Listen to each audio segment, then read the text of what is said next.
Welcome to Wizard Team, a Black magical podcast for Black magical stories.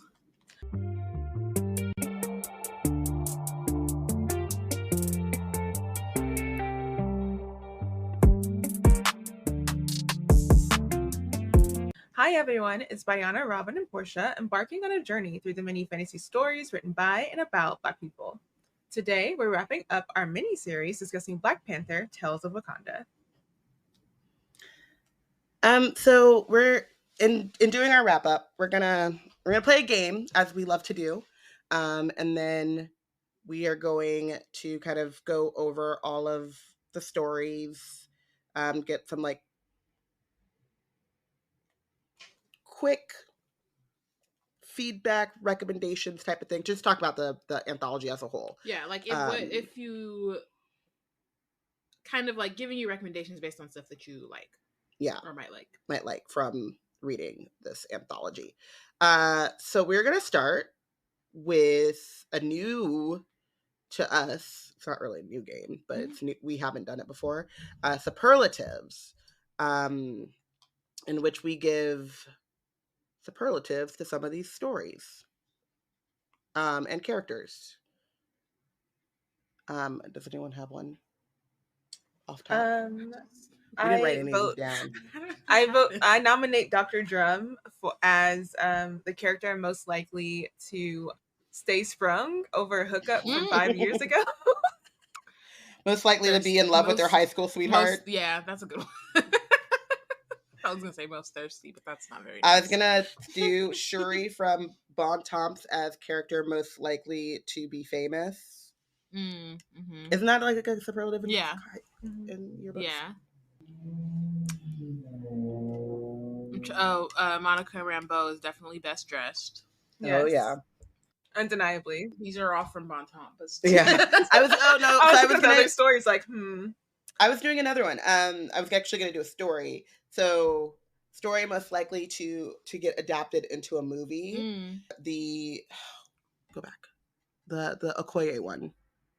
Oh, Akumbamba. Is that the one? Hold on, let me double check. Yeah. Ukubamba. I just started The Equalizer. Mm-hmm. It could have easily been an episode of The Equalizer. I would say that one, but I would also say hold up, I feel like Return of the Queen is the story most likely to be adapted to the animated. Yeah. Mm-hmm. I was literally like, I was like, not a movie, but like animated, like a little 30-minute situation. Yeah, definitely. Let's see. I feel like Legacy is the most likely to be adapted into like a YA novel. Oh yeah. Mm-hmm. And I would read the crap out of that one. Yeah. Too. Yeah. I liked it a lot. Yeah. I did too. I feel like Immaculate Conception is most likely to win a Hugo Award. Excuse me. Nominated. I can see being nominated. Yeah. Fortunately, let's not go too far. I see like The Monsters of Mina Nagay by Milton Davis. I could see that one being a story most likely to like be part like of a folktale kind of thing, like a mythology kind of thing, like that beginning part of Black Panther, like the opening of Black Panther. Yeah. I would say also the one where T'Challa, I think it's Faith, where he meets Bast's daughter. I could see that also being like an animated like situation too. I mean, I think all of them that could be interesting, like adapting it into like an animated series type situation. Yeah, like a what if or vignettes. Yeah, like that would be kind of cool. I would watch that. Yeah. I was gonna say if we go back to characters superlatives, that Bast would be like most likely to have people fighting over her, like some kind of like drama. Most likely to be cast in a Real Housewives franchise, right. Something like that, or like most likely to like. I'm not gonna say enthrall because it feels very Fae, but Bast really does have Fae qualities, like as a god.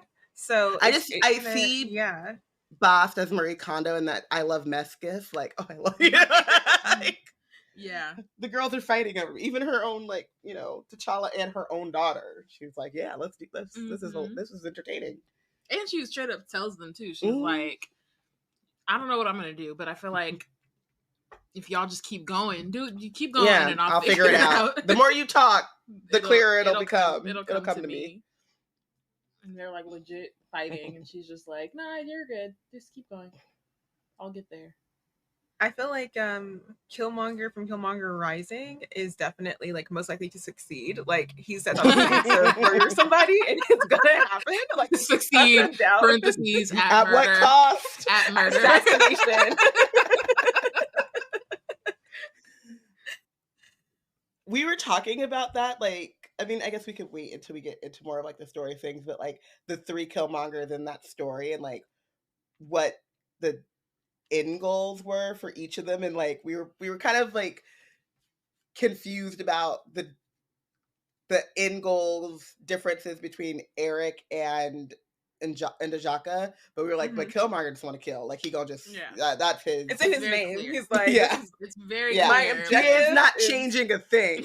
Yeah, he's gonna get to Wakanda and seek revenge through any means necessary. Exactly. Like if I'm in the room, expect murder to happen. Exactly.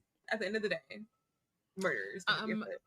I think most likely to make you cry, I would say Stronger in Spirit.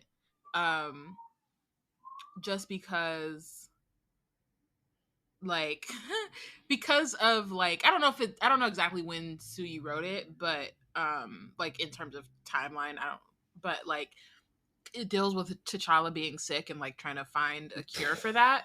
So if you decided that you wanted to really like deep it, as the British say, you might not as the British. No, I think I brought that up in our very first episode where I was like, that one I was like, and all of the other ones, like I would see Chadwick as T'Challa a little, like, I mean, it would always be kind of like, you know, a little bit vague or whatever, or I'd see like a cartoon Black Panther or like a Black Panther of my own, you know, like something closer to the comics. That one, I was just seeing Chadwick Boseman, and I was like, why are you doing this to me? And like it has a like happy ending, or a hopeful ending, but it definitely as it's going on, you're like, dang. You're like, oh, okay. And I did take it too as like a very cool way, because like in Wakanda Forever, it starts with like the end, and you don't know like what he got or whatever, and I was like, oh, so this is probably like what he was battling or something. I would also say that Legacy by L.L. McKinney. Did you say that one was most likely to be like a YA? Novel, I think Io is like most likely to become president. Just the way that, I mean, even though she's like, you know, a Dora for a king, but the way that she shows up in that story, and then it's just like, all right, and now we'll go here, and I'll, you know, having like a cool ass calm conversation after beating the, like having a battle in the bathroom. Right. Just like, you know, she can handle anything. It's like, let's get on this plane. Yeah. I was gonna say, what's her name? Dira is like most gullible. From yeah. But yeah. I don't know. I feel like maybe not most gullible. Like, yeah, maybe like most likely to get caught up in some scheme, like by accident type situation, like or like most helpful, but she's like too helpful. Like it's like or most trusting, maybe, or something like that. Trusting. Like, because it was more just like, girl, she told you, and you were like, nah, she's the best in people. I think, oh God, I just forgot her name. From which story? From Bontemps, the Dora from Bontemps. I would give Bonlale? Yeah, Bonlale. I would give her like best friend or like best ride or die. Like if we're going back to like, you know, the B and C superlatives. Right. She is on the ride or die for sure. But also like she put them chakras in you. So I mean, she did her job. Yeah. Most loyal. Most competent. That One more for me is the story, The Underside of Darkness is the one that was like in the sea and like where like you don't see Namor, but you know that like he's gonna be pissed off if he knows what's happening in the sea. I feel like that's like a story that's most likely to like pique your interest about the like inner global politics of like Wakanda from based on the like whole anthology. Like that one is the one that's pulling in a lot of different global politics and stuff into it. Yeah. Not that that's like a superlative that's like a simple superlative, but right. You wouldn't find it in a yearbook, but but I'm like, if you're going there if you want to know like the politics where Wakanda sits in the world, like this is a really good story for that. Especially at that time too, because it's set in the past. So yeah, it's also like history of like Wakandan and global relations. Yeah. Yeah. That made me think, and this isn't a superlative either, but the Heart of a Panther, because when I went over that story, we weren't even 100% sure of like where they were in their journey of like opening up, but like that story would be like most likely to make Wakanda open up, like right, or the catalyst for them to join the world. The security crisis that starts it all. Yeah, exactly. I feel like that's good. Yeah, we're gonna go through the whole of them. We're gonna go through all of them, but that was a good like off the dome. I didn't think about them. I don't know why I didn't think to write them down. You know, same literally. But past Robin knows that current Robin is not going to remember what she was thinking about. Oh, you had ones that you had been thinking about beforehand. Yeah, I don't know what they were, but I was like, when we decided that's what we were going to do, I was thinking about them. Same with the comps, because I was like, oh, I need to, you know. Yeah. We talked about I just finished this story, and I was worried that I wouldn't have comps because it's been a minute. Well, no, just like that one story has been taken over my brain. I like how you just look at her like she's making like it's yes, completely logical reaction. All done. Sounds like having something on your mind is running in the household right now. Yeah, exactly.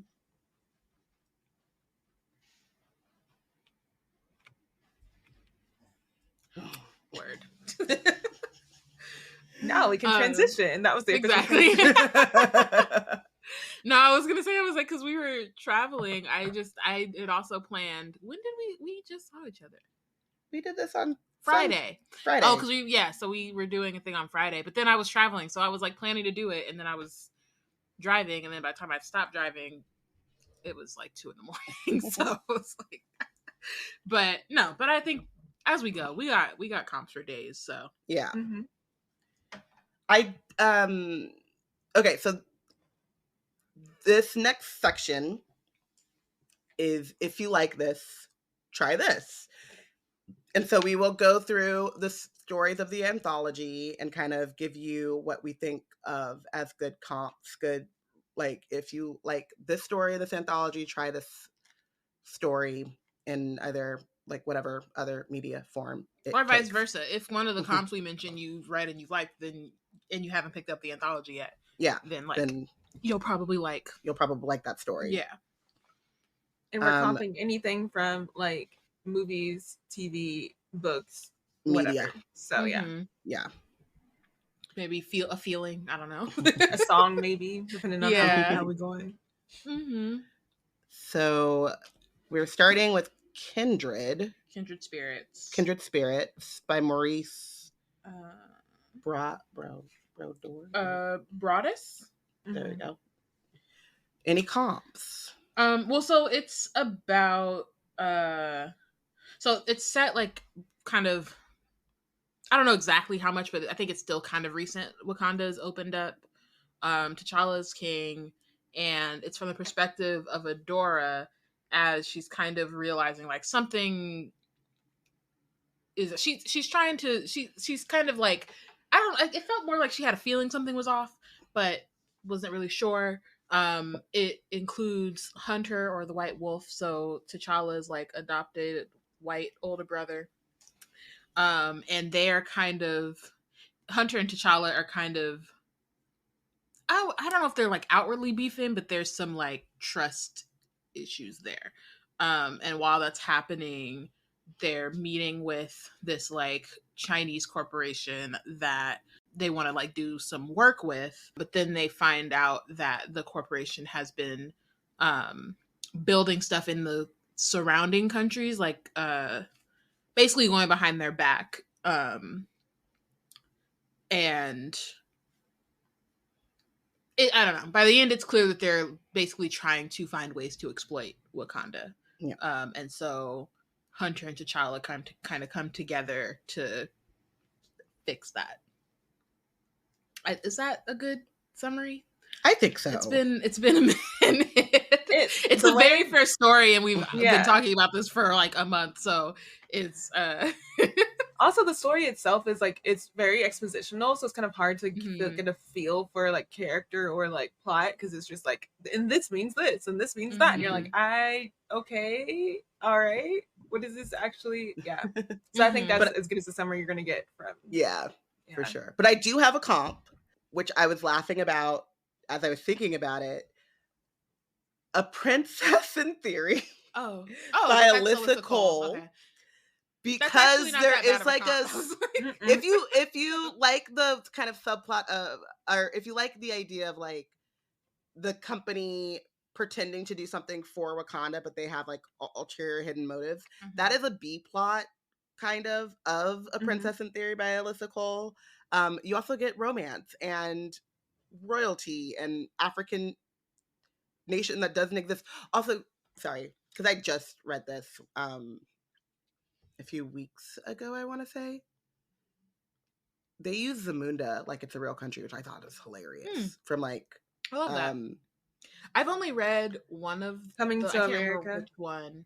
In that series that I've read, but I've only read one, and I don't remember if they mentioned Zamunda or not. It might be. Did you read it in paperback? Yeah, it was this one because no, it wasn't that book. It was in that series, is what I'm saying. I haven't read A Princess in Theory. I don't remember which one. Might have been a princess one. I don't know. There's a book in your house that I bought that your mom was like, let me borrow, let me read it. And I was like, you can read it first, because I'm not getting there. I don't know where it is. I don't know where it is. It's okay. So I was thinking about that as like, because it's a very similar kind of B plot in Alyssa Cole's book. Plus, but it is a romance, so right, that's not a vibe that's in the short story. But it has the political part you're talking about. Whereas I have something that's like directly like, it's nonfiction. And it's the whole. Can I say mine that's kind of unserious real quick, so that we get to your like actual rec?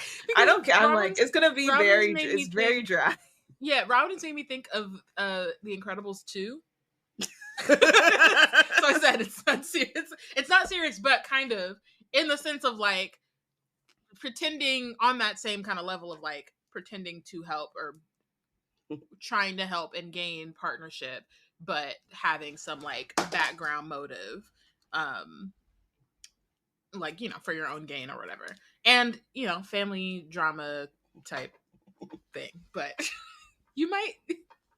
I was like, that's what Incredibles 2. Incredibles 2. I was like, wait a minute, what happened? I was like, as you were saying that, I said, it's been a minute, because I was like, Yeah, I literally, when I first read it, I promised that was not in my head, But as Robin was talking, I was like, well, wait, that's kind of like. Okay, your serious one. The serious one. If you want to, I'm sorry for being serious. If you want to read about the way that the CIA and other governments outside of the countries in Africa set, specifically, I believe we're talking about like Patrice Lumbaba and a couple of other like people that he was like aligned with, especially when they were doing the Pan Africanist kind of movement. Pick up White Malice. It is a thickum, but it's a good read, and it actually does like go a bit into the different ways that like corporations, governments, and like diplomacy all had a role, and what happens, and the way that the leaders of like the countries that were really going for people's power, like in the 70s, 60s, 70s in specific, were plotted against, so that the people who were running these private corporations could gain the money they wanted. So that's that. But then also, that is also somewhat similar to, I apologize, please forgive me for mispronouncing the title of this book. It's like in Arabic. It's like a graphic novel called Shubeik Lubeik. Shubeik Lubeik. I'll put it in the notes. But it means your wish is my command in Arabic.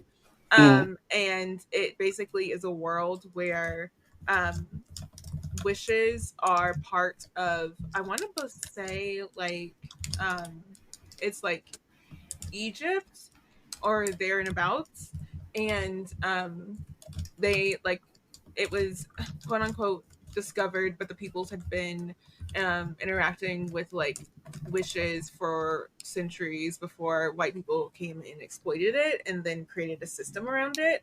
And then you follow the story of like this one guy who's like a merchant who has like a stall where he has 3 bottles of wishes that are high potency wishes, and what happens when people who are not authorized, quote unquote, by the system of the government and the private corporations get a hold of those high caliber wishes. Okay, I like that.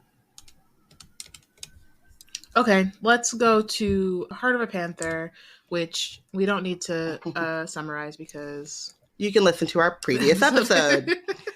So for Heart of a Panther, this isn't like a specific comp, which I guess defeats the purpose. But I'm gonna do it anyway. But I was thinking about like kind of hidden places. And I thought urban fantasies in general would be a good comp to that. And then it made me think about Bloodmarked, which, you know, plug. But there is a moment in Bloodmarked in which the group kind of gets to see, they go to this it's like a bar. I think it's like a, I think it's like a bar. It's early in the story. And then from there they meet what are they called? Like a half demon. Cambion. And they kind of get to see this whole system that is like apart, like separate from the like Legend-born system that they are familiar with, and still a little bit more separate from like the the root crafters that Bree knows. So it's just this little like kind of glimpse into like a counterculture of hidden underground magical like society. Like you're used to seeing only one, or you're taught a specific like about this place, this hidden place, from a specific lens, and then it kind of opens up into like more, I guess. Yeah. and that they're using the same, like, so the reason why this comp came into me is like they're using the same magic, or it's the same kind of magic. And there's that quote in Heart of the Panther where it's like sometimes something, like, it's about like the diaspora really, and like in a new location it has to adapt and learn and change, and so it starts the same way but then it's changed, and so that's what made me think of Bloodmarked. But like I said, it really comes from that one specific moment in Bloodmarked, and Bloodmarked is a thickum. So I know, I was right about to. Then I was thinking about ours, which is also very thick. But we like thick books over here sometimes. But I would say ours only because, again, it's like the hidden part of it, and like I wouldn't say that like it's not hidden in the same way. But I guess for me, it kind of brought up ideas of like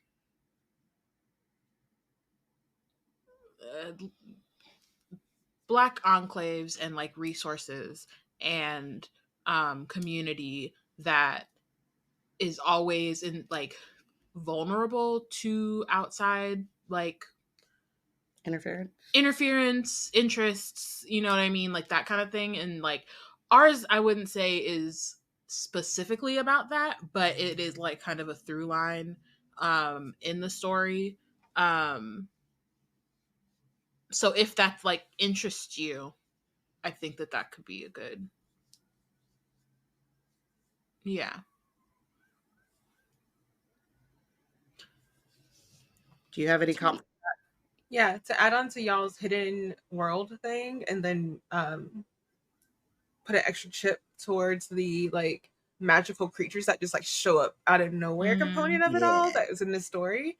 I would add Serwa Boateng's Guide to Vampire Hunting. Like there's like it's a middle grade, and there's a lot of like they're running around like a couple different places, and you get to see like there is like a center where you see that everyone like kind of getting training around it, but like in the world, like within the US, they are running into like magical creatures that just like pop up when they least expect it, and they're, because her family is trained to work and fight against them, they're able to like be prepared. But like you're running into creatures that are definitely not your normal everyday creatures, and I like that aspect of the Heart of the Panther story where like homeboy was like chilling with them, and he was like, this is like this property, these plants or whatever. Like he was like talking to them, they had names, and I'm like, that was really like it was not just that it was a hidden world for him, it was also like his whole like charge of being like a steward of the place was to also be a steward of creatures of the place. They were in communion, they weren't his, he didn't control them, but he took care of them, and they took care of I love that. That was a favorite part of that story for me too.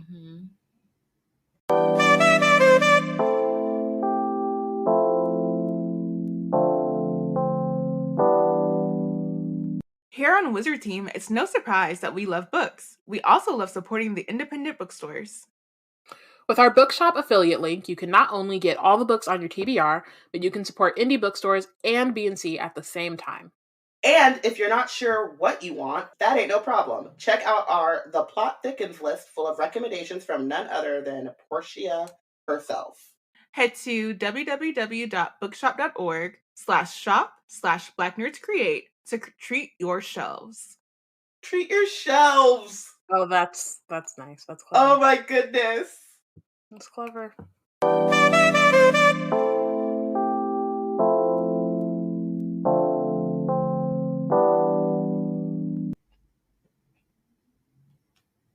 Okay, so Killmonger Rising.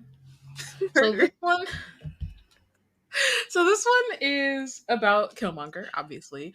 But it's really about like his struggle in, I guess, deciding what he wants. So it kind of presents it as if like within him are three different people, and it's like Eric, who's this professor in Jadaka, who is like, he has this girlfriend that he loves, but he also like very deeply feels the injustices that happened to him due to him being a Black man in America, and like he kind of struggles with the anger that he holds from that. And then there's Killmonger, who is, you know, still, he's kind of freelancing at this point. So, you know, still committing murder, but a lot of the freelance that he does it if there's a possibility that he'll lead to more information about finding Wakanda.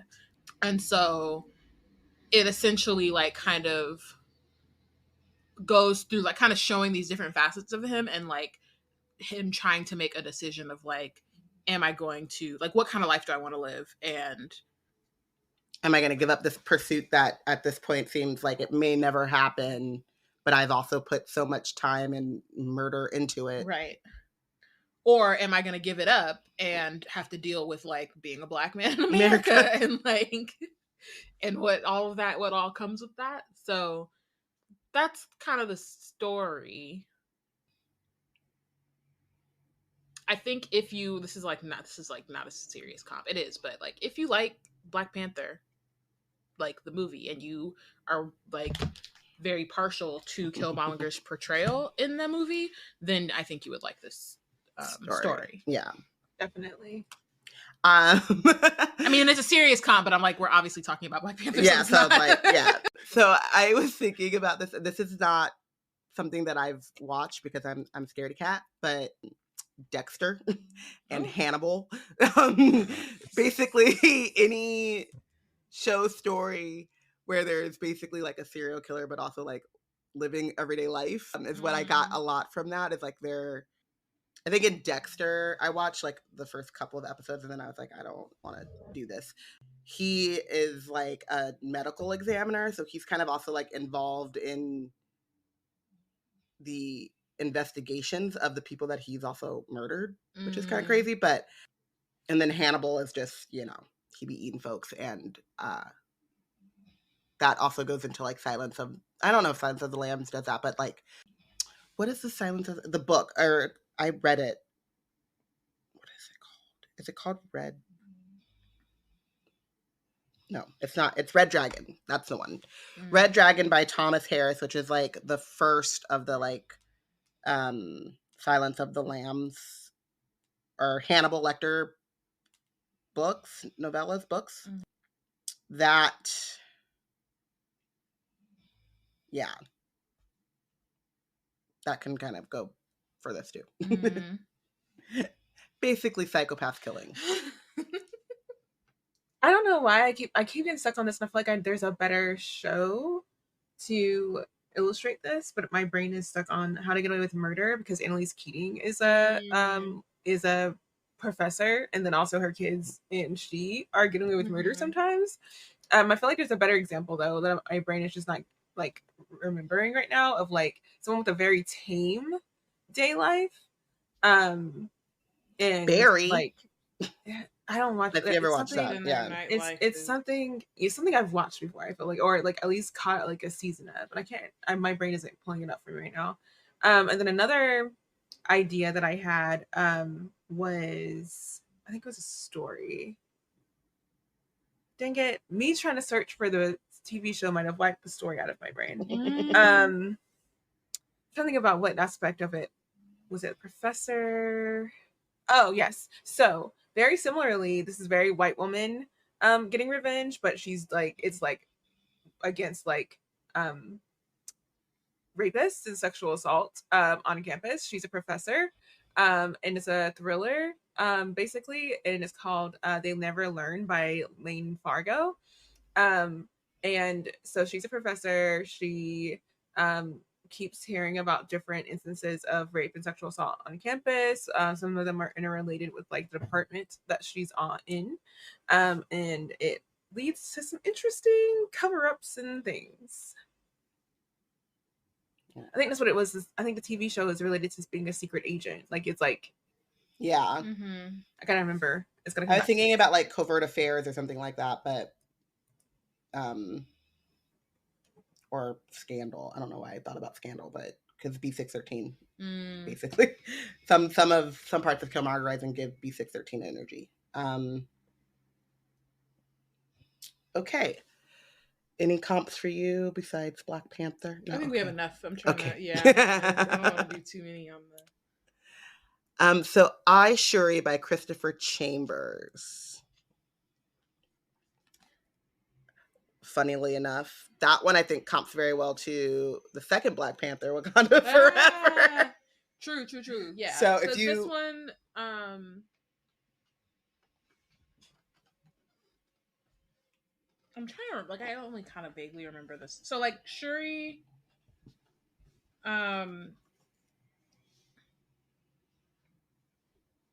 sorry, 1 second. I'm just trying to make sure I remember this part correctly.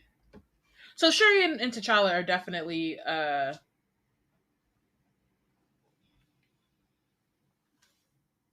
they're beefing. They're not in like not in a sibling way. Yeah. They're beefing in a sibling way. They have a difference of opinion. Shuri is trying to like map the DNA of like Wakanda, I guess, in a way. And try in a way to like kind of protect them. They're trying to like map. She's trying to map like their history. And so it takes her to this woman her name is Coretta Goins. Like Houston, right? Or yeah, she's in. Hold up. She's in. I don't think she's in California. I think that's just she's in Baltimore. Okay, yeah, there was like a genome spot that's in California. I was like, that doesn't seem right. Yeah, she was in Baltimore. So Shuri goes to like find her and talk to her and bring her back to Wakanda. And on their way back, they run into like the Atlanteans and basically have to like find a way to get away from them. But at this point, they also have like I don't think that they have. Like Shuri has not met or had to deal personally with them, but they know that they exist. Like she knows about them. It's not like in Wakanda Forever where it's like the first time they're learning about their existence. And so it's kind of like this thing where she's trying to. She doesn't. I think they want Coretta, and Shuri's trying to like make sure that doesn't happen, type thing. Very similar to how they were going after Ironheart or re-release. Mm-hmm. Yeah. Mm-hmm. So yeah, I definitely think Wakanda Forever is definitely a good comp for that one, which is interesting that it's placed that way after the Killmonger one. I'm trying to think of a similar story where a Black woman is like nearly abducted, and honestly, the closest thing I can think of is Scandal when Olivia Pope is abducted. Not when she gets took. Oh god, oh man, that's when I was like, okay, this show has lost the plot. Mm-hmm. I'm gonna still watch it though, but it's lost the plot. It was doing a lot. I was like, oh, y'all do too much. The meme of her holding up that newspaper. I was like, y'all just keep wanting to top the last season, but if it didn't, we are now have to do that. We are now writing for Twitter. I don't know of another. I mean, I guess y'all can tell that like by what I'm currently consuming is top of mind, but The Equalizer has that kind of like the TV show, the like Black women high tech going after saving people basically. I'm only on episode 2 of season 1, so give me a break, but like there's a kidnapping plot in the second episode that made me think of that. I just watched it, so that's a good comp. I feel like there's something, but I'm not like a big science fiction reader as much as I am a watcher. It's kind of strange, but like I feel like there's probably something there too, because I feel like this story lends itself more to like science fiction than fantasy. Yeah, agreed. Especially the genome thing, like yeah, that's the thing I'm stuck on. I'm like, I know I've had like there's something there. Contagion or something like that. Yeah. Yeah. Or I hate it. What are you gonna say?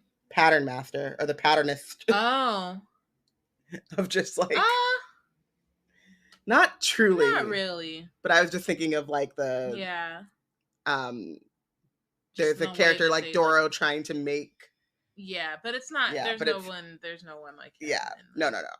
Yeah, but I get what you're saying because it's like genetic mapping type situation, but not in the same way. Yeah, he's trying to make a whole new. Yeah, I mean, I feel like Wakanda Forever as a comp. If you mess with Wakanda Forever, you would like this book. Yeah, or this story. Sorry. Of Rites and Passage. Okay, so this is the one where it's set in like the 1700s. It's like the very beginning of the Revolutionary War, and the king Tsuntu, he's searching for a war dog in Boston. He's like come to Boston to like find this Seku. And we find out, so there's like a whole he's looking for him. We find out that the person he's looking for goes by, it's not the US yet. So in the colonies, he goes by Crispus Attucks. By the time, it's not even just like,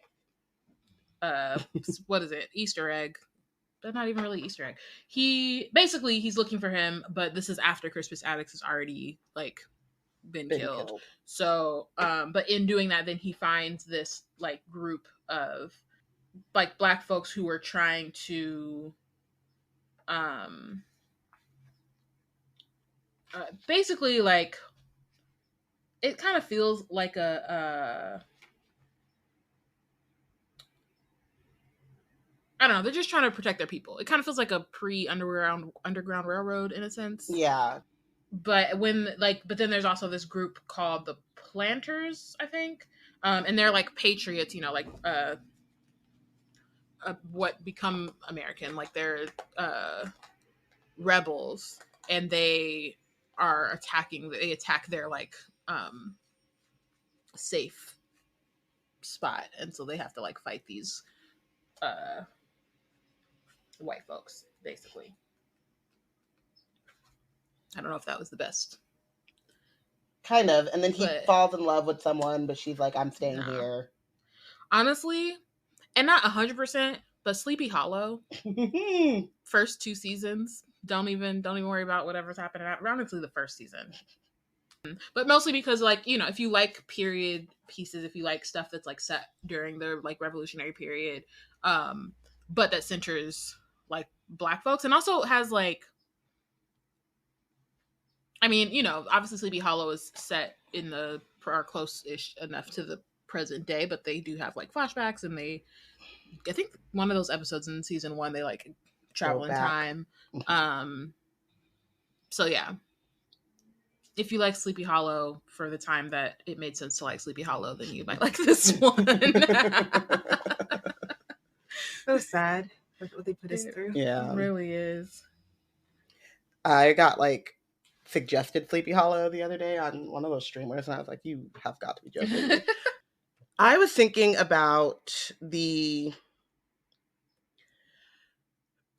like, I know it's the settling of the country, but it gave me kind of like also like the Wild West, where it's like it's not quite, I mean, it's not America yet. They're in the like, there's colonies and stuff like that.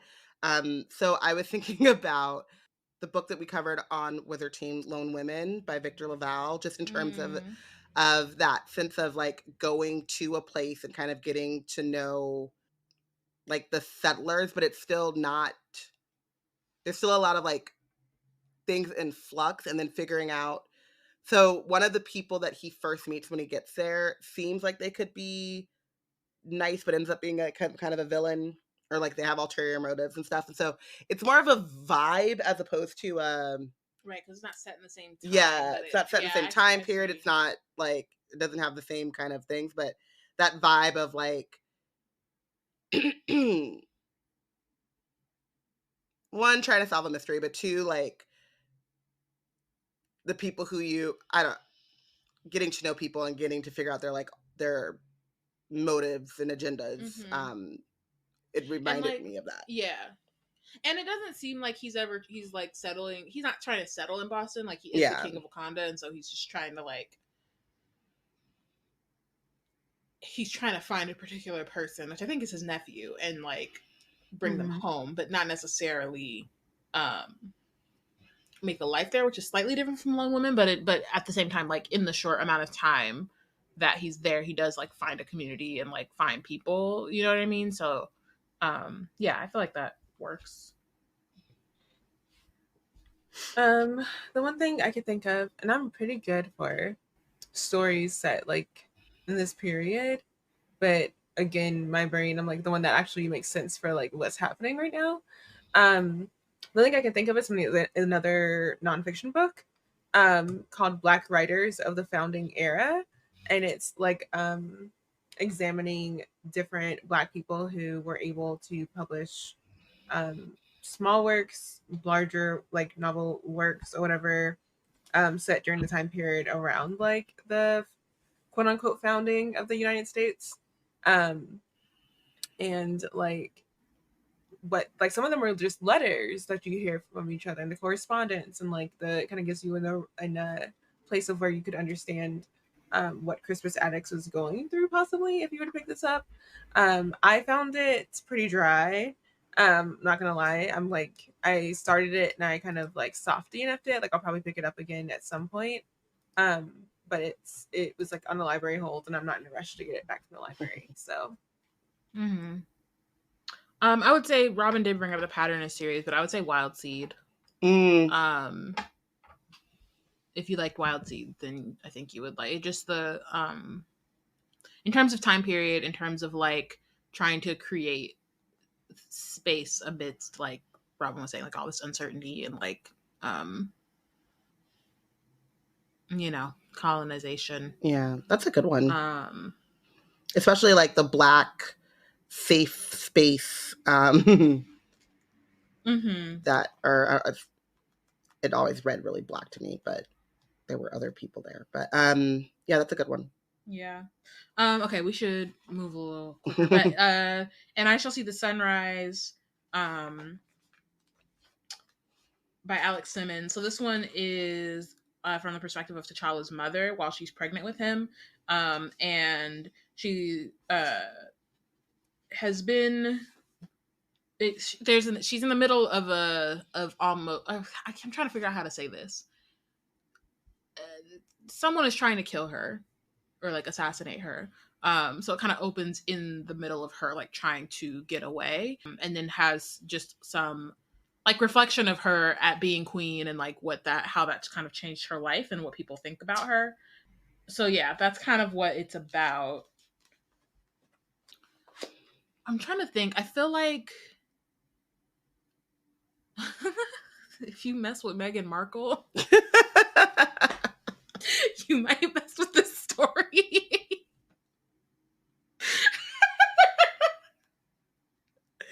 Which goes back to A Princess in Theory by Alyssa Cole. I just mean, which like obviously not exactly. It's not 1-to-1, but it is this because of like the queen, because of her background. There are people who don't like think that she deserves to be in that spot or to be queen, and now that she's like pregnant and about to have a son, they're feeling like now's the time to like take her out so that she, you know what I mean, they may end up seeing her son as like illegitimate for that reason. So yeah, I'm gonna stand by it, I guess. Okay. I'm gonna go. So it's very silly, but it's the first thing that popped in my head. I'm gonna go very silly as well, but as you were talking about Meghan Markle, Queen Charlotte, which is like a Shonda Rhimes Bridgerton story. At least it's fictional, but it's not. But it's based off of a real person. But I mean, like at least it's like it's a fictionalized. I didn't say a person. Yeah. So ridiculous. That story, I can't vouch for it, but right. Yeah. And if you don't know where to start with the Meghan Markle saga. Well, I'm saying if you're already into that, if you already care about princesses and queens and like that, then you may like that. Sorry, that's super silly. Do you have a serious one, Portia? I have another one in the top of my mind and I'm just trying to like remember. That's all. I just need a second. I'm trying to remember if there's a book. Like, I'm going through a book list of like, what do I think would be a good book fit? Well, you know what? The only thing that came to mind when I was reading the story was like that ambush scene from Black Panther. Like, it does have vibes of the ambush scene, like not the T'Challa getting involved from the plane thing, but like the whole ambush and the stolen girls and all of that. Like, it gave like the high pace, frantic nature of that ambush is what she kind of goes through in the caravan. At the beginning at the story. I would say also A Song of Race and Ruin, I think would be a good comp. Because of, I mean, there's just a lot of political intrigue, definitely murder, definitely this like royal trying to figure out her place and like people who don't think she necessarily deserves to rule, that kind of stuff. That's a serious one. I promise you, until I started saying out the summary, I was not thinking of Meghan Markle at all. Faith, by Jesse J. Holland. That one is T'Challa's homie is getting married to an American woman, and her father is not happy about it because Wakandans obviously worship Bast, and her father is like very Christian, and so he's like really worried that his daughter is gonna be damned, losing her soul. Yes, it's not as good. And so he has this conversation with T'Challa, and they have this conversation about faith. And while that's happening, T'Challa kind of it's like a flashback type thing where he tells him a story, but then we actually see the story. We don't see him just tell it.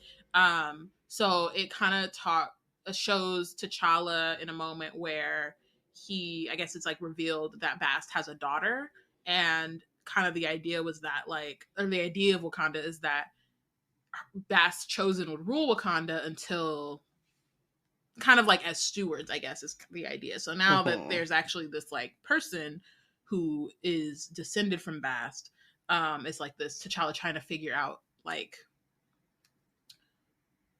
do I give this? And the person is like, she's like 18 years old. She grew up in like, I want to say like Louisiana maybe. So she doesn't, it's not like she grew up in Wakanda and like is entrenched in the culture and all of that. You know what I mean? Like she has not been to Wakanda. So he's trying to figure out like what's best for Wakanda, but then also like if I'm asked to step down, like if Bast says that, like what, do I do that? So dang, I had a comp.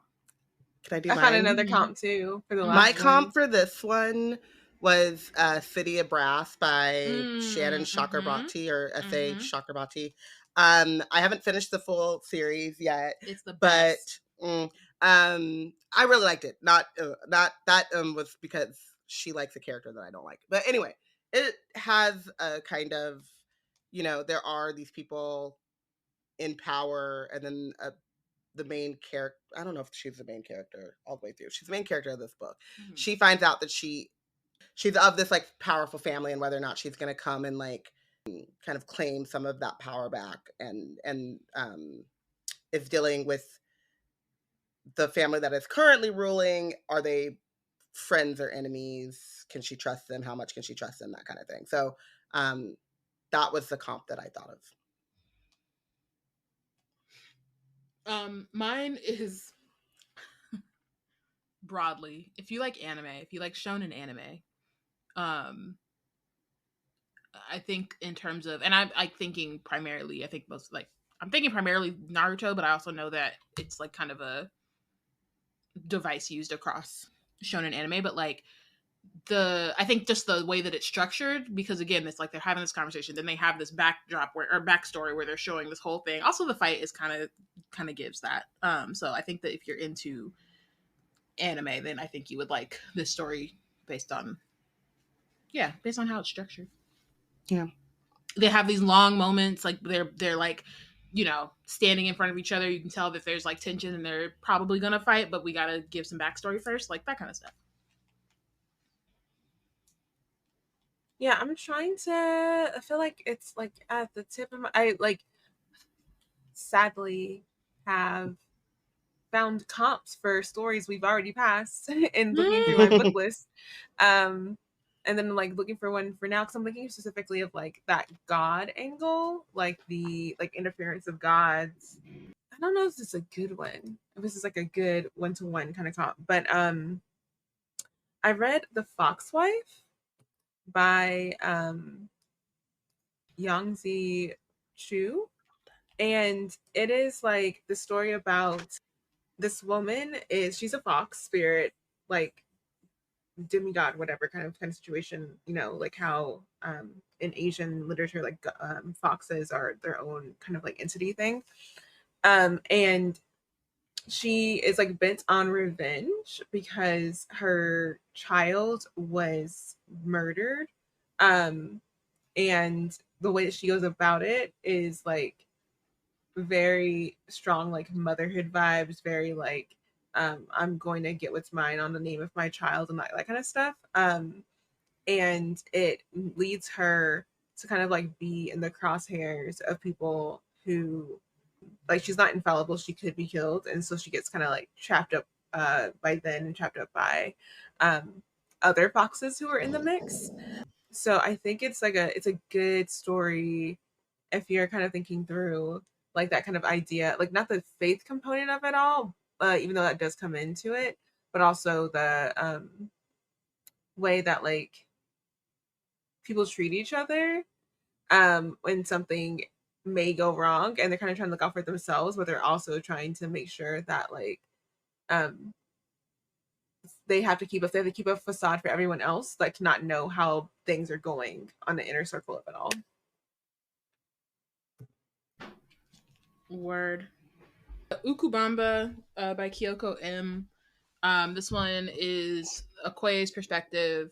So Okoye is trying to. So there's some girls that have been kidnapped, and so Okoye is basically trying to figure out where they are and who's been like kidnapping them, basically. So if you like Taken or The Equalizer, or the one that isn't that the one that Denzel Washington originated in a movie form? Like he was yeah. So the movie version or the TV version? Or the TV version. Either one. Ooh, I would say also if you like that one scene in The Falcon and the Winter Soldier, you know the one when the Dora show up, then you would like this one. Yes. I was also thinking... who's the cast in this? Like, who are the characters in the story? It's Okoye, and then a bunch of random people that we don't really know, and like a little cameo of T'Challa giving her the task and then going off, but it's mostly just Okoye. I was also thinking about God, what is that? I can see the scene like so clear in my head.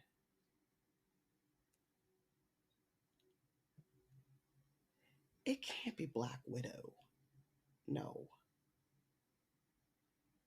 They're like, there's a scene of someone, kind of also reminds me of the scene in Black Panther with the casino scene. When they're all dressed up. And what is that? I feel like it's a Marvel, but it might not be. But there's like some, like she's just like dressed up to go to a party or whatever, and it's Agents of S.H.I.E.L.D. Oh. It's like season 1 of Agents of S.H.I.E.L.D. When Skye goes to that like island. Yeah.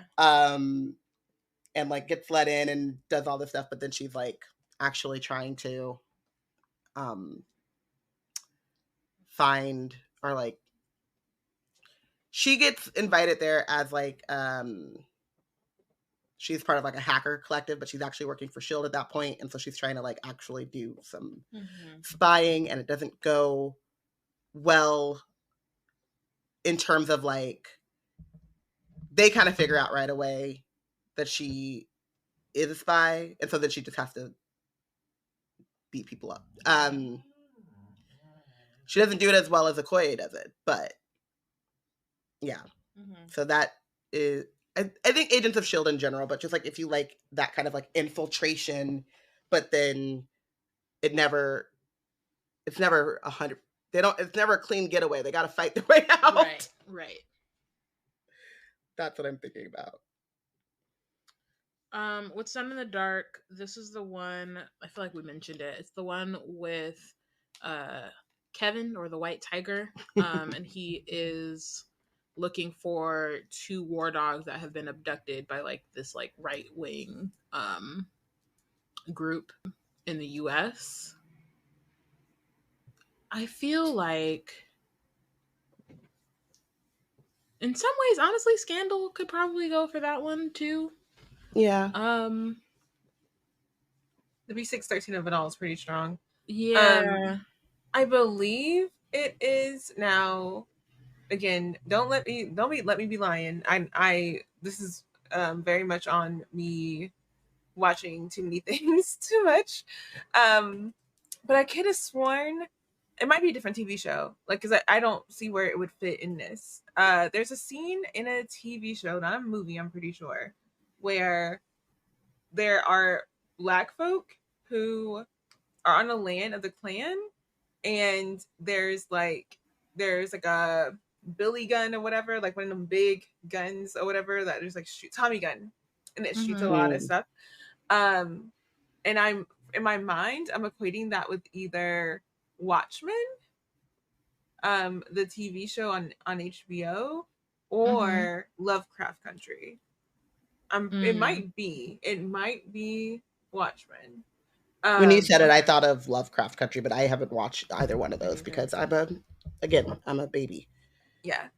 I was thinking about just like either they confront people being racist and a bit much, and in this short story, that is kind of exactly where the White Tiger and what's her face find themselves in the story.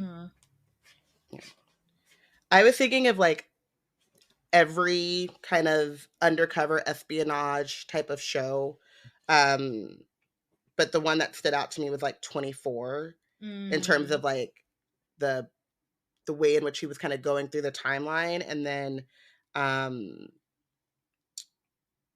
because it's not really like a secret agent thing, what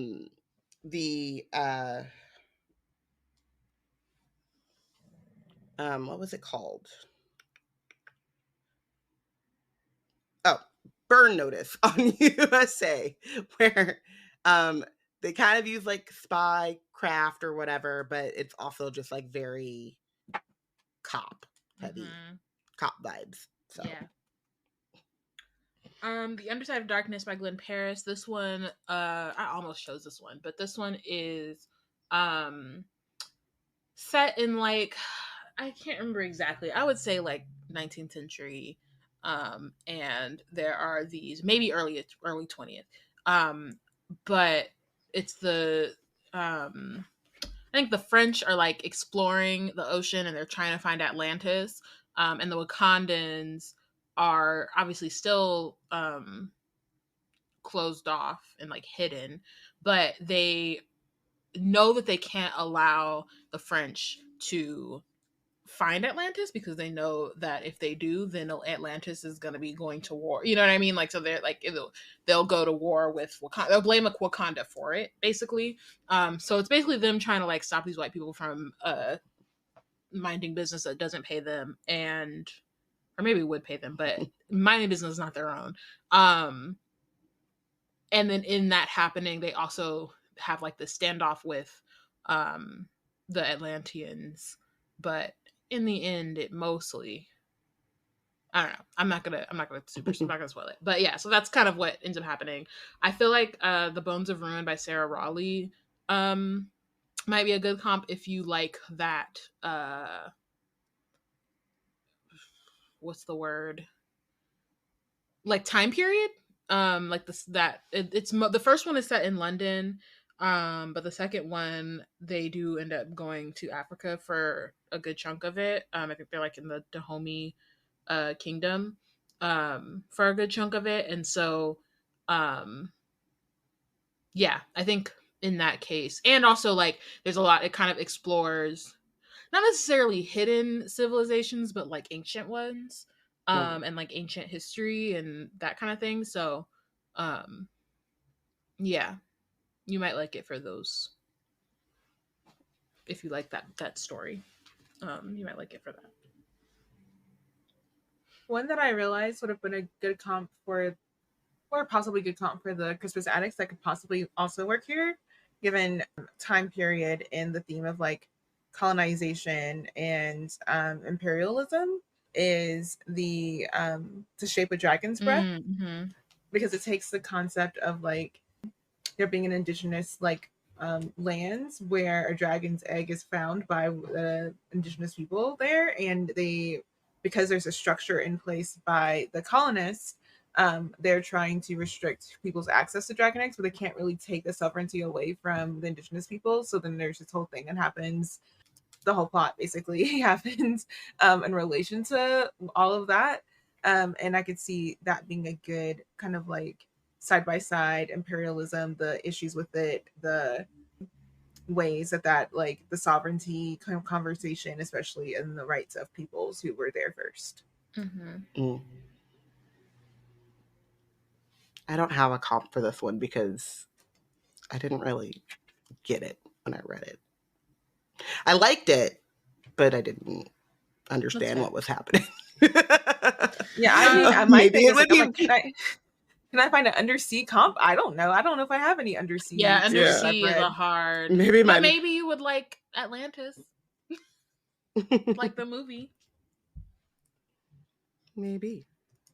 I think that might be a good one.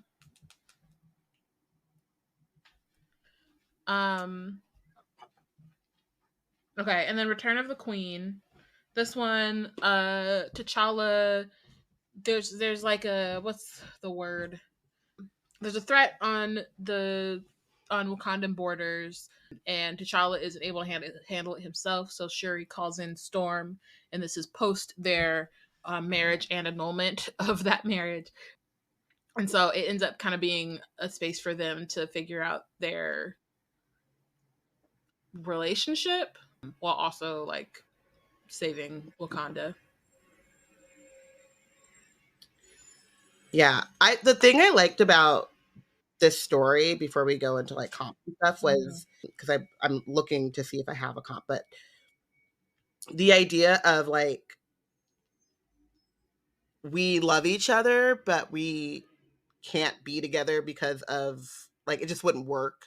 And so it was kind of reminding me of like Monica Rambeau and Dr. Voodoo in Bone Tomps a little bit, but like obviously it goes much more deeper than like, you know, we're in different places or whatever she says, we're from different worlds.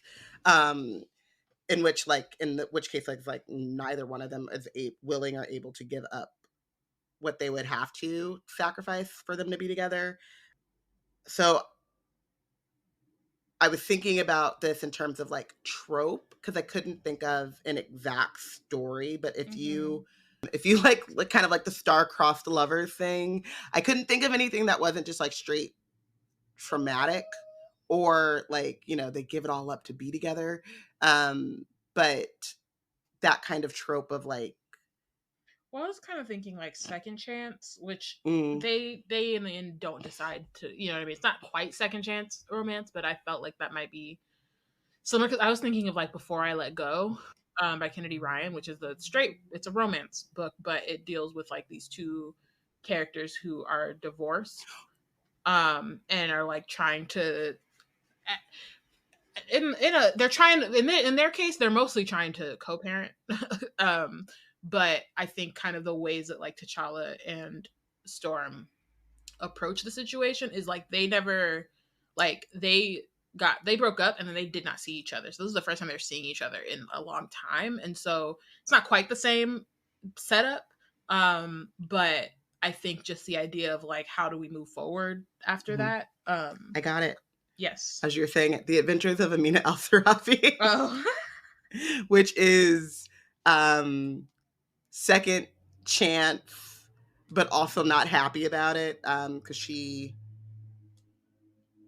thinks that she's escaped one of her many ex-husbands, and he is not of this world. And much like Storm is a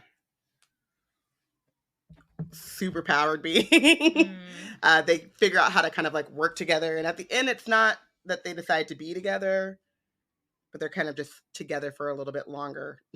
And we'll see how it goes. So, are they even together for a little bit longer? Does she try to? I don't know. But that's one that I was thinking about. Also, The Surviving Sky by Kartika Rao. That one is like estranged, an estranged couple, and they're trying to like save their city is on this like floating rock above the earth, and the earth has like all these storms and stuff, so it's no longer safe to live on, but their floating rock is starting to fall, so they're trying to save it, but they're also beefing. So that I think is a good comp too. I am the one now. So in the past I've mentioned X-Men 97, the Storm from that one. I could totally see her being part of this universe, and being the same Storm in the story. And then my unserious recommendation is like thinking about the way that like Queen Ramonda and Shuri kind of conspired behind T'Challa's back to get Storm there. Real Housewives of Atlanta, when Cynthia is getting married. Oh, when Cynthia's getting married to Peter? Oh my god. Was that season 3? When Something the mom like and the that. sister hide their marriage certificate? Insanity. They were right, though. They were right. They were not wrong, but that was really like insane. That was an out-of-pocket way to do that. Yeah. Oh, child. Okay. Okay. Immaculate Conception by Nikki Giovanni. I think like if you are into Nikki Giovanni, read the book, or read the story, but also just like the Black Panthers, like not Black Panther, but like the Black Panthers. I think you would like this story because it's like a alternate reality type origin story for T'Challa, and so, and it's like set in Oakland during like the time of like in the like 70s, and so yeah, if you are interested in that like time period, or if you read this and then you might vice versa, you might like to learn more about that history. I cannot remember if it's the 5th season or the Obelisk Gate when they're living on that island for a while before it's the 5th season. It's the 5th season. So I would do the 5th season as a comp for this because of there's a portion of the 5th season when there's a child and they're kind of learning about its abilities and things, and it is a little scary, but like through love.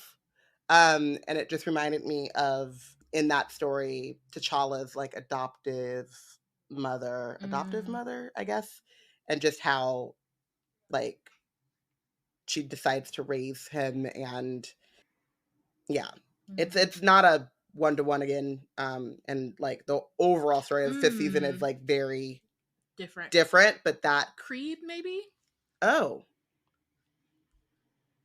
Creed, I think.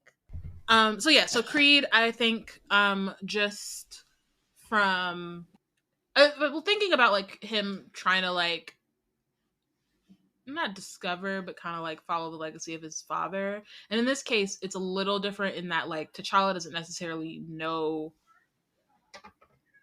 anything about his like his like backstory, I guess. He's like learning it, but I think just the idea of like, I don't know, something about it just makes me think of Creed, I think, in terms of the setup and how he gets to like where he is, and even like there's this moment where T'Challa kind of has to fight to prove his worth. That I think is similar to that movie. I can see it.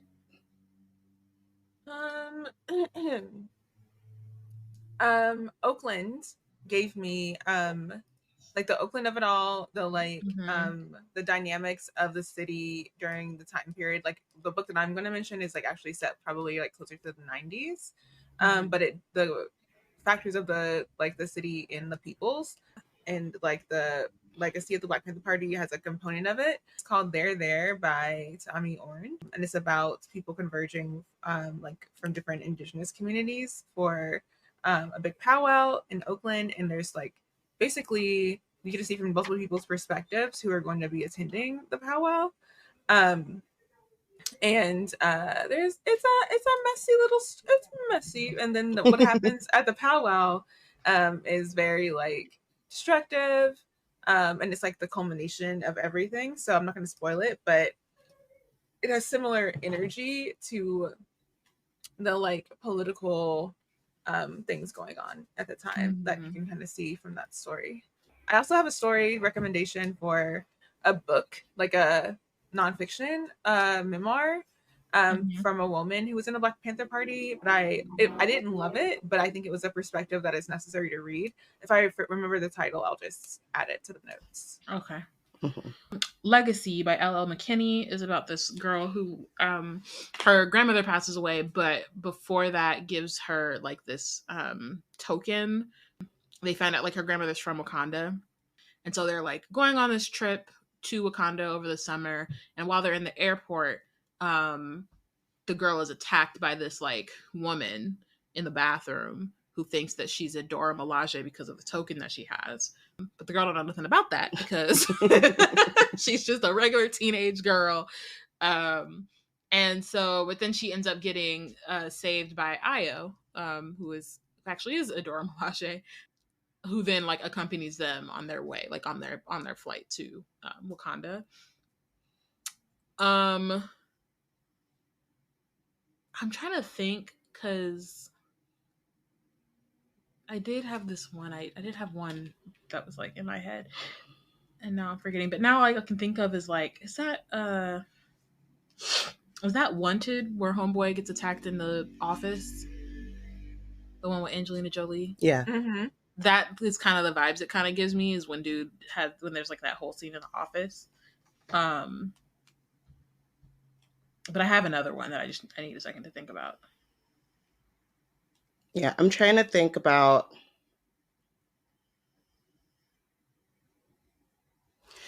I have this like scene very like clearly in my head, and it's The Matrix, but that doesn't seem right. Maybe where there's someone, they get attacked, but they like all of a sudden they like know they've never done how to fight. Yeah, they've never fought before, but they like know how to fight.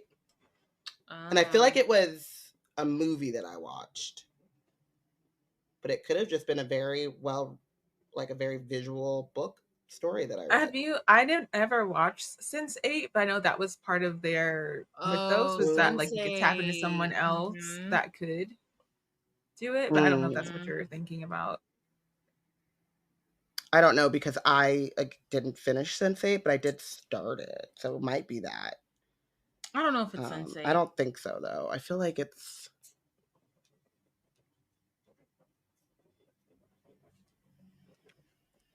One that came to my mind.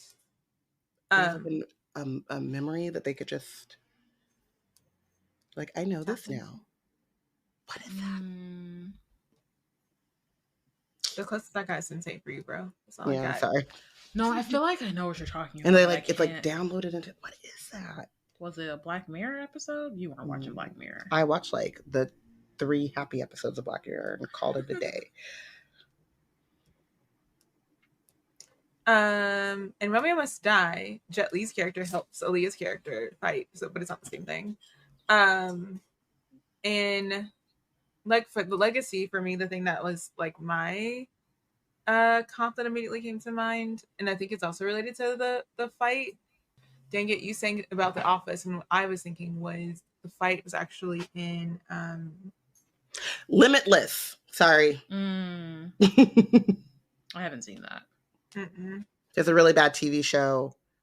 That's only like one season, I think.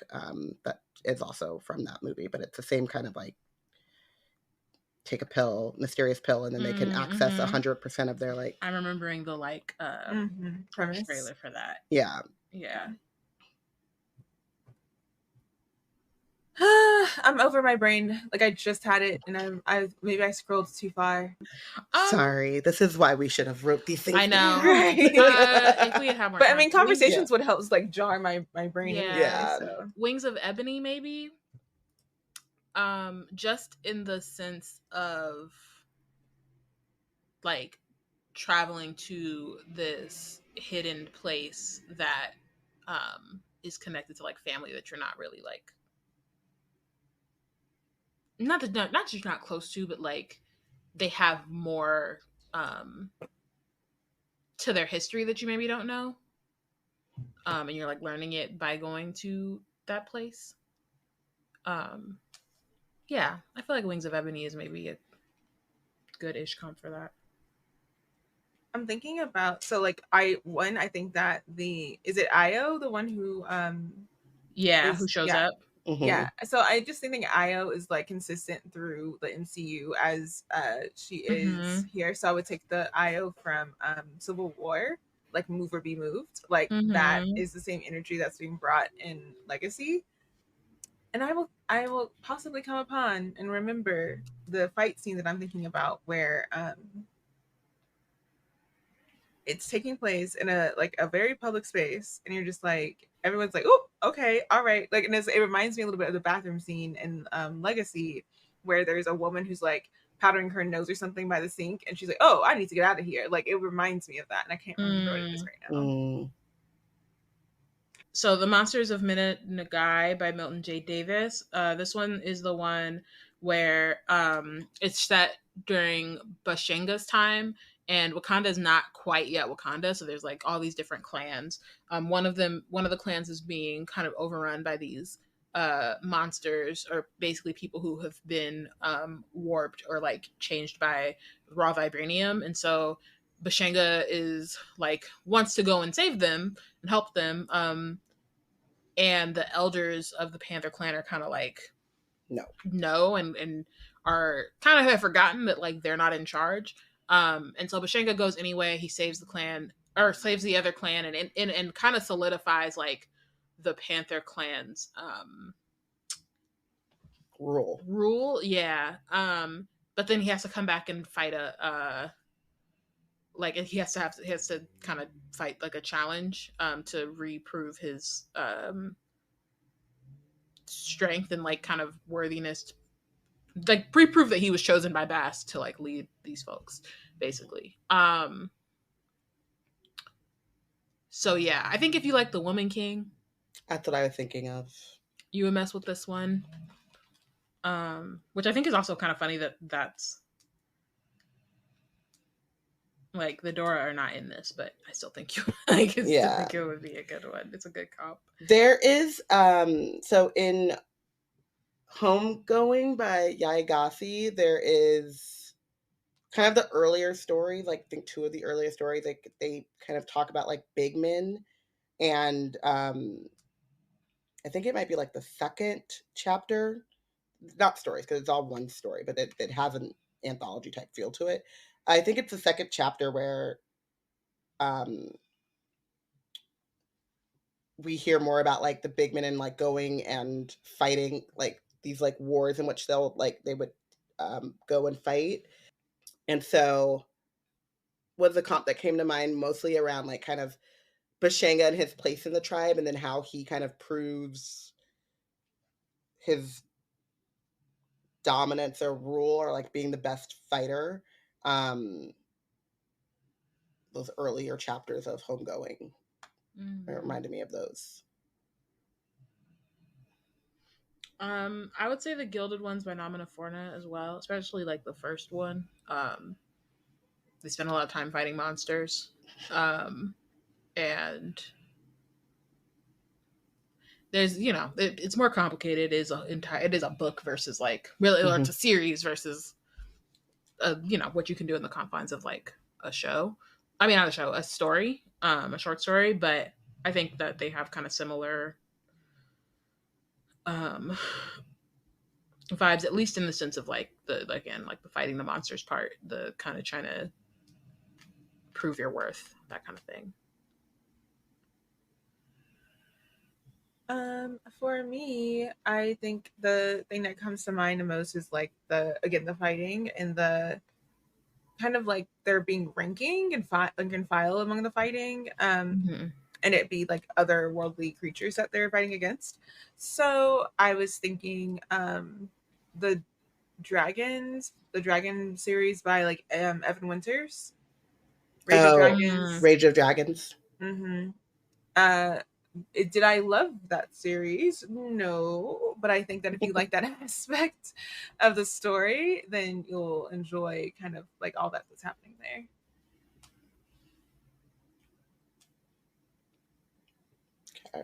Okay. Shadow Dreams. Well, I gave a comp when I was, or maybe I didn't. Maybe I was just thinking of, because I would kind of say, what is that?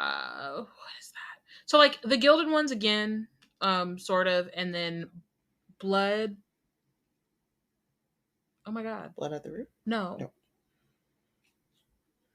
There's so many names with blood in it that I just blanked. The one that I'm about to say is not what it's called. Blood Scion? No. But maybe Blood Scion, actually. So many bloods. It's so many bloods. No, literally, I'm so mad because I actually like, another thing is I'm thinking of thinking of the name of the second book right now, which is The Blood Gift, but it's The Blood Trials. There we go. Child, it's crazy because I was literally like just in my head.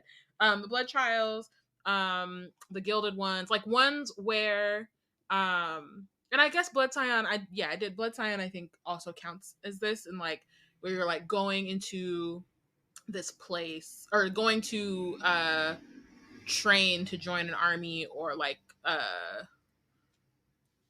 just really like when you're joining like a group and you're being trained and you're like have to go through trials or tests to like prove your capability and like fighting. Those are way more brutal.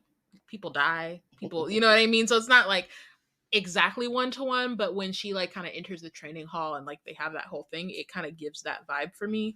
But like kinder. So I have two. The first one, I am so sorry, but I'm going back to Agents of S.H.I.E.L.D. and the framework.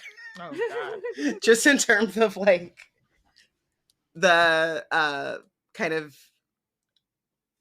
being trapped in your head, and then being able to switch things. And then another kind of similar is Dollhouse, where and I get this from when she's caught and her not alter ego, but her mirror self like takes over. Mirror self? It's not, that's what she thinks she is, but yeah. It's not really. Alt universe. Yeah. Alt universe, yeah. So she's able to like kind of take over her consciousness. That I was just thinking about Dollhouse and how they kind of get hooked up to that machine, and then they come out with a whole new personality. So that was my idea. I will add on Black Mirror. I feel like Black Mirror really does that relationship pretty well. So many of the different episodes have machines and brains and too much of like questioning reality, who all believes you, all of that. I think there's just all of the fighting books that Bayana said. I'm trying to think. I'm like possibly. I just feel like the other character dynamics of it are a little off for other stories where people I've like, especially YA, because I feel like it gives specifically like YA training montage things. The storyline doesn't quite hit up, but so many stories like Ray Bear to an extent has like fighting montage, young people getting trained up kind of thing. Just there's a lot of them. So pick your poison. it would give that kind of vibe. If you enjoyed that part of the vibe, then you're probably going to enjoy like most of the short story. Also unserious one, that commercial, I think it's a Sprite commercial where Beyonce is battling all the past versions of herself. Or she throws her head back and the glass shatters. The mirror, yeah, the mirror shatters. That one. Funny. Okay, Bon Temps. So this isn't like 1-to-1 again, but, and I'm so sorry, True Blood. Just in the terms of the vibes of like the like Southern vampires and I'm saying True Blood and not the Southern Vampire Mysteries or whatever they're called, the Sookie Stackhouse like books, because the books are I mean the show is also, but the show is more slightly less atrocious. Yeah, and like diverse because they are actually in a diverse place and like it's not like, oh, the dude is still a Confederate soldier, but whatever. And they glorify it. Yeah. Yeah. But yeah, that sense of like they're in Louisiana and there's just like all of these, shapeshifters, vampires, things like that. So if you like kind of that Southern drawl, Mardi Gras feel with like supernatural, I would say True Blood kind of gives those vibes. And there's fighting and intrigue. Blood Debts by Terry J. Benson Walker. That one's set in New Orleans as well. Again, much bloodier and like darker than the story in the anthology. Also, Almost There, which we talked about earlier this year in one of our bonus episodes. It's set in New Orleans. It's set during Mardi Gras, but it's like a Princess and the Frog voodoo thing, so it's not present day. It's like set. It's historical fantasy. Yeah. I would say, and along that same like train of thought, Blood at the Root, even though it takes place, the main character goes back and forth from like his grandma's in Louisiana to like the magical school that he's going to. That has like a Black Southern mystery magic kind of thing going on in it. I'm trying to think of like, I feel like there's a show that was sticking out to me in my head and nothing. So like, here's the thing. I've been listening for inklings of stories, and there was like supposedly there was something that Gabrielle Union's production company had greenlit that was supposed to like hit on this. And there's also like a Black Witch TV series that like aired on like BET Plus or something that they sound like they're supposed to have similar vibes to that Black Value Magic kind of thing. I don't know about that, but if people have seen them, I would like to hear your reviews. This is me soliciting is it worth watching or not kind of vibes. But definitely what's something that I have watched and I think gives like some of those vibes, and I just had it that click again, and did I just lose it? Bayou Black folk. Oh, not all Black folk. So American Horror Story, Coven. That season has Angela Bassett as Madame Marie LaValle. And it has it's all like whenever they do the flashback scenes to like during enslavement, and then also like you kind of get a better picture of like how magic is working across the like white folks to the Black folks kind of thing. The whole kind of like political aspects of New Orleans and magic kind of feel similar to what Elijah was trying to invoke during the story. Okay, cool. Two more. Stronger in Spirit. That's the one we mentioned that is kind of like T'Challa he's in Nigeria trying to find like more information on this illness that he has. Dang,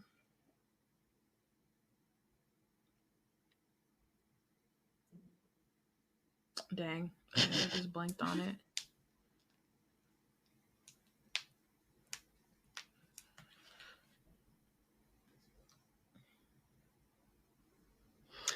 I would say, and this is not, again, one-to-one, but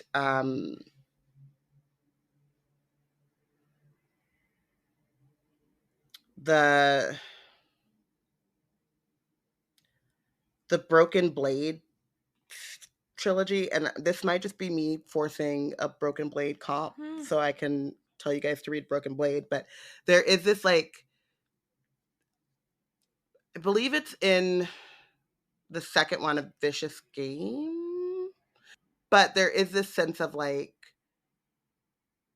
trying to figure out a health issue, which is really just that she's a halfling, but she's like a elf that they think is extinct, and she doesn't know, like, where she comes from. But that sense of kind of, like, figuring out this kind of mystery, but, like, having to go through a bunch of different people, like mediators, is what made me think of that story. Yeah. But again, well, I will say Lost Ark Dreaming. If you, we just, our last bonus episode was with the author Suyi Davies Okumboa, who also wrote this short story. So if you listened to that episode or have read that novella or have read this story, and it's, I think those are good. Like, if you like his writing, then yeah, you should read that. Yeah. So a novella that, like Robin was saying, not direct one-to-one, but it is definitely on the idea of someone leaving their home to try to find a solution to a problem that's, like, related to, like, in this case, it's related to our whole community's health, because everyone's starving, everyone's, like, dehydrated kind of thing, is The Lies of the Ajungo. That one is like, it's pretty dire. It's not a very happy story, and it's the, like, first of a series, but they're all novellas, so it might be worth, like, a slightly longer read than this short story. That's on my TBR. Yeah.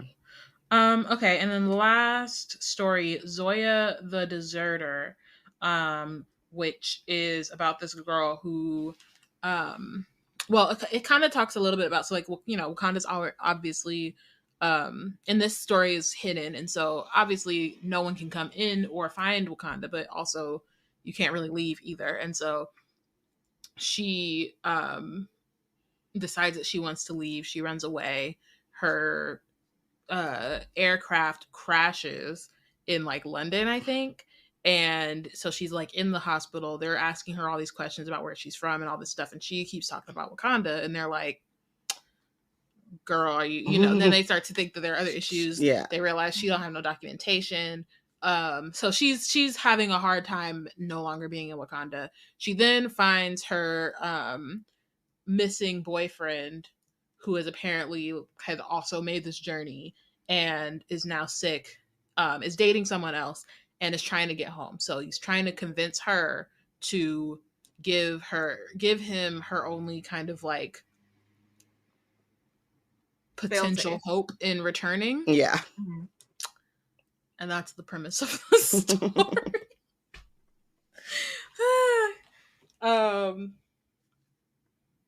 So I read Timmy O's other book, More Perfect. Well, a book. I think it's the only book Timmy O has out. Well, no, there's another one. But most recent releases, More Perfect, and it's similar. Like, there is a relationship between two young people in it, and it's contentious. It's not like a straightforward relationship. They're in love with each other, but there's a lot of different things that are going on that kind of keep it from being necessarily great. And when I read this story, I felt the same beats were in there. And then also this and More Perfect gave me Black Mirror vibes as well. So I'm going for another romance comp, which is, like, this is a very, very small part of the story, but the Ain't Shitness of the Ex. If I Never Met You by Mari McFarlane. I think I told you about this because I read it like 3 times. Like, I've never hated an ex as much as I hate this ex. He's like the worst. So just in terms of that, of like the throw the man away ness of it. Yeah, he was making me mad. He was the worst. And I feel like there was another like more like fantasy story one where I was like throw the man away, but I don't totally remember. If I remember, I'll put it in like show notes.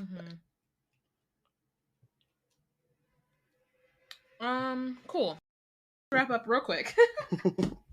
We had a poll across platforms just about like which story was most compelling based off of the episodes that we recorded.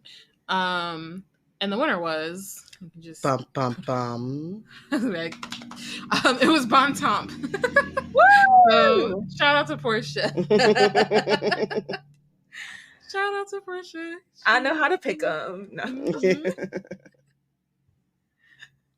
I'm very excited about this one. I will be taking this championship belt with me that does not exist with me into the next mini series when we do this again. Yeah. And I'll be learning these lessons, and I'll have a stronger pitch for mine next time. Thank you all for listening. We're going on hiatus for the next few weeks, but you can catch us at the end of June when we'll be starting our Bloodmarked read. Yeah. I'm very excited. Yeah. It's going to be angering. I think in the same way that Amari 2 was. It's just like, these people are the worst. Yeah. Wither Team is a part of the Black Nerds Crate Collective. If you want to keep up with our content, you can check out our website at blacknerdscrate.com. Follow us on Instagram and Tumblr at Wither Team Pod, and Instagram, Tumblr, and TikTok at Black Nerds Create. Yeah. Hiya. And don't forget to this Friday is the last day to enter the tote giveaway that we're doing on BNC. So you buy the tote, we give you goodies to fill it. Boom. We're Sierra, we got them goodies. Not my goodies. Yeah, bye y'all. Bye.